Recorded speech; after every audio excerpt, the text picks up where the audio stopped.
All right, we're going to talk about something you've probably already used today, maybe without even giving it a second thought. But trust me, it has an absolutely epic story hidden inside. You know, you hear a quote like that, and you think of these grand, sweeping moments in history, the rise and fall of empires, huge ambitions. It feels massive, right? But what if I told you that exact same epic scale applies to something much, much smaller? I'm talking about this, a simple, unassuming rock of salt. It might not look like much, but this single mineral has shaped human destiny, it has built and destroyed entire civilizations, and its story? Well, it's our story. So yeah, the next time you reach for the salt, I want you to think about this. What forgotten wars, what globe-spanning trade routes, what revolutions are you actually sprinkling onto your food? Today, we're going to find out. Okay, to really understand the power of salt, we have to start at the very beginning. And I don't mean in the kitchen, I mean inside our own bodies, in our very cells. This isn't about taste, it's about pure survival.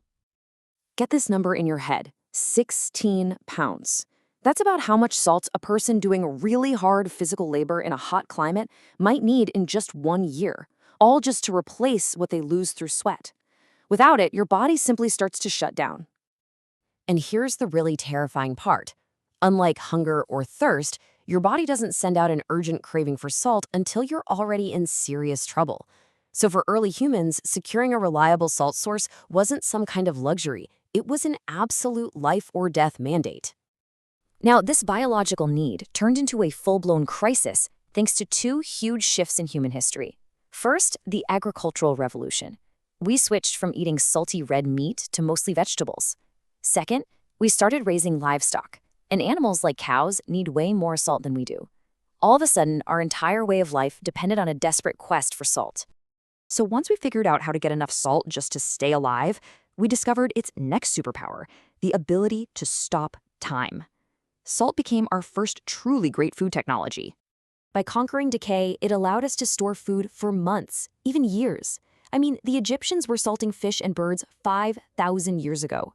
The Chinese were using it to invent the ancestor of soy sauce. And the Romans? Well, the Romans used it to fuel their world-conquering legions. This was the Romans' secret weapon, garum. It sounds intense. And it was. A really pungent, powerful sauce made from salted, fermented fish guts. But it was packed with flavor and, most importantly, salt. It allowed them to preserve and flavor just about everything, stretching their precious salt supply and feeding an entire empire on the march. And this wasn't some obscure ingredient, no way. The oldest surviving Roman cookbook is absolutely filled with recipes using garum far more often than just plain salt. It really shows you just how central this salt-based technology was to the cuisine of the most powerful empire on Earth.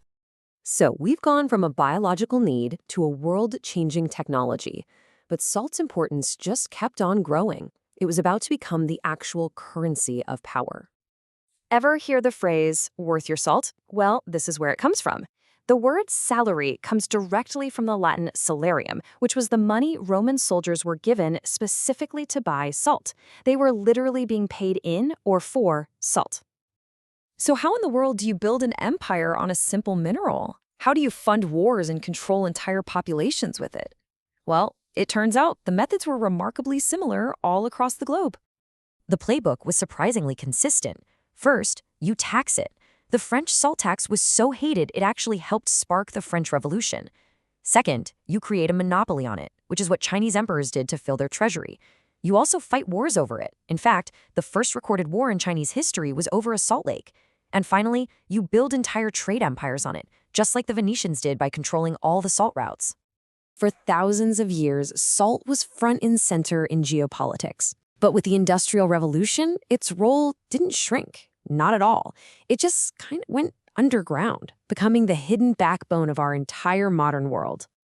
You might think most of the salt produced today ends up in our food, but that's not even close. In the US, it's only about 8%. A staggering 51% is used to de-ice roads, and another huge chunk fuels the chemical industry, making everything from plastic to paper. The salt on your table is just a tiny fraction of the real story. But its role in our food is still absolutely crucial, even if it has evolved. Take ketchup. It started out as a salty, fermented Asian fish sauce, a lot like that Roman garum. Today, it's a sweet tomato sauce, sure, but it still relies on a huge amount of salt for its flavor and preservation. The technology has changed, but the principle is exactly the same. And in the 20th century, companies like Morton Salt completely reinvented the product for the modern age. In 1911, they added an anti-caking agent, which gave us that famous slogan, "When it rains, it pours." And in 1924, they introduced iodized salt, a massive public health victory that virtually wiped out the disease goiter in many parts of the world. So when you trace its path, you see it all. The fight for biological survival, the spark of technological innovation, the rise and fall of empires, and the hidden engine of modern industry. The story of this one simple mineral really is the story of us. It really makes you wonder, doesn't it? What other epic tales of human history are hiding in plain sight right there in your kitchen? Thanks for tuning in.